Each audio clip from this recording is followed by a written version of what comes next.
Caulking joints with silicone. Remove any painter's tape from the trim. Clean and prep all joints with denatured alcohol or rubbing alcohol on a soft white cloth. This will remove the oils and dust from these joints, thus ensuring a good bond. Apply silicone to all joints where panels and trim meet the shower base, interior vertical joints, where panel meets panel, and where trim has overlapped and meets the panel. If you happen to get silicone smudges on your panels or trim, a soft cloth with a generous amount of denatured alcohol will help remove these.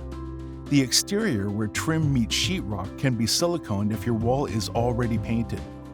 If your bathroom walls are not painted, it is recommended to use a good painter's caulk and not 100% silicone.